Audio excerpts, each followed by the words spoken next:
My hair's all over the place. Let me just keep this on. Hold on. Let me make sure I get this right. What's up, YouTube? It's your boy, Spiritual SFV. I'm back with another big body. I'm back with another big body banger, you feel me? Don't forget to like, subscribe, comment if you're new, hit the notification bell so when I upload bangs like this one, you shall be notified. With that being said, let's get right into it. You feel me?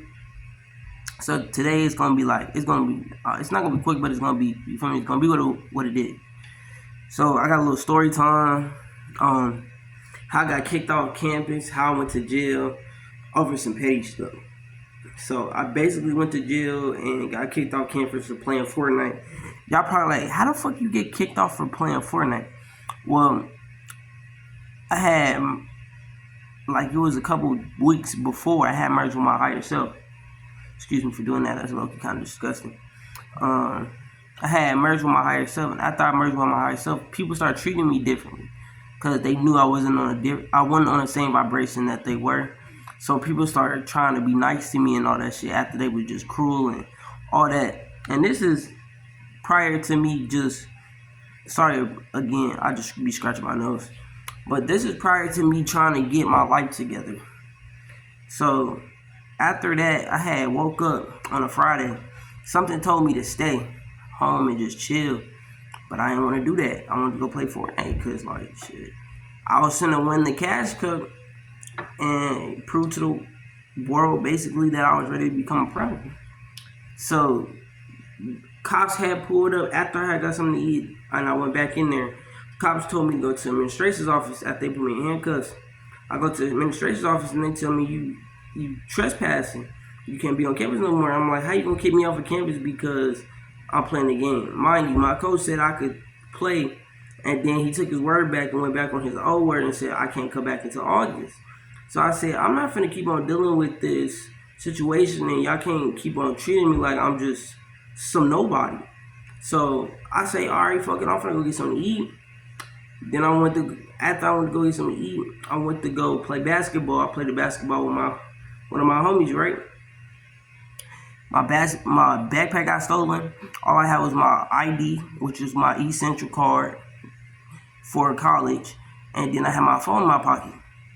And I didn't have a shirt on. So I went in there with shirtless, with no bag, none of that. And the nigga had smacked me. Almost, I had to take all my frustrations and be calm in that situation. And then cops had pulled up, put me in handcuffs and said, you going to jail.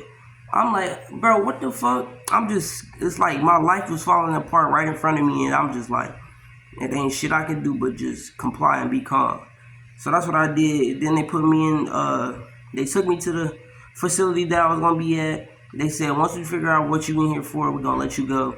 And then that didn't happen. I ended up going into one of them rooms where they just put you in isolation by yourself, naked.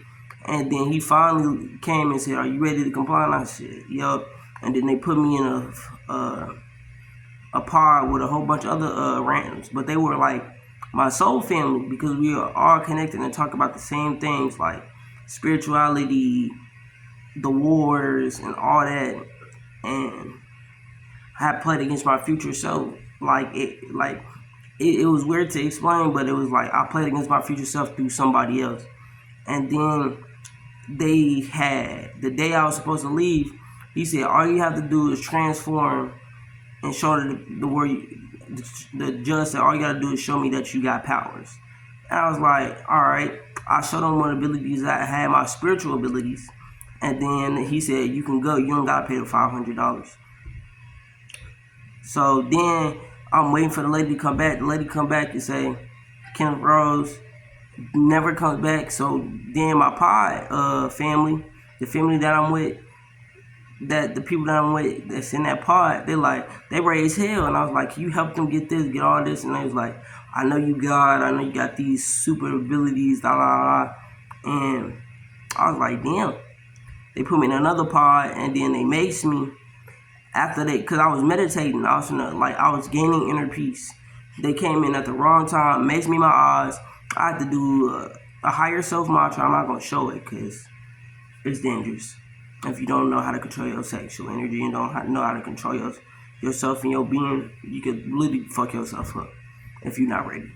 So then they put me in another pod by myself, and I couldn't leave. They wouldn't let me take a shower. It would be days where they wouldn't feed me, so I was just literally drinking water, and that's how I was getting fed, yo. So they did me wrong, and I say just to get to this point. If you ever in a situation where you feel like the whole world is against you and you know it's going bad, stay fucking calm. Don't overstress the situation.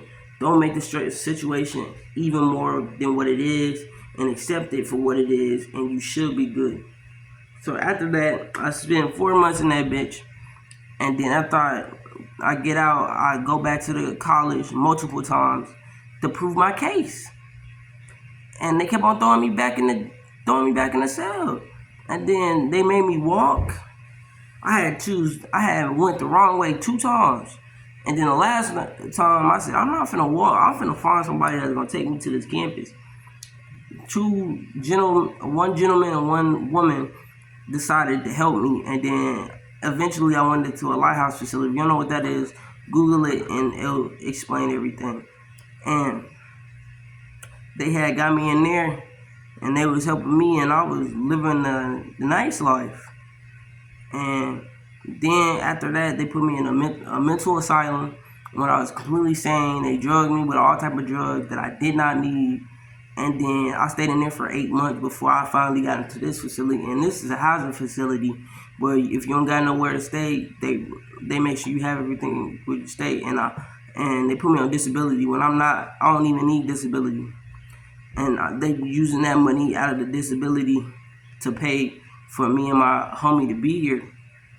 Cause me and my homie, we was dorm mates at the mental asylum, and that's how I got here.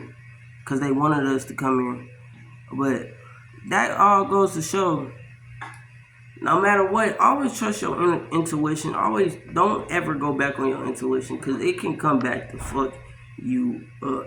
It's like that's your wake up call of the universe saying, wake the fuck up, get back in your bag, and stop wasting your time. So I'm using this video as just reinsurance for you guys, so that way y'all can have, you know what I'm saying, some reinsurance on what you need to do with your life and how to avoid situations like this. Just comply and be calm in situations like this, and don't make it anything of what it is. You feel me? And you should be good. So I hope y'all enjoyed this video. I hope y'all gained something from this. Don't forget to like, subscribe, comment if you're new. Hit the notification bell so I upload bangers like this when you try to be notified. And with that being said, it's your boy Spiritual SMV, man. I'm out. Peace.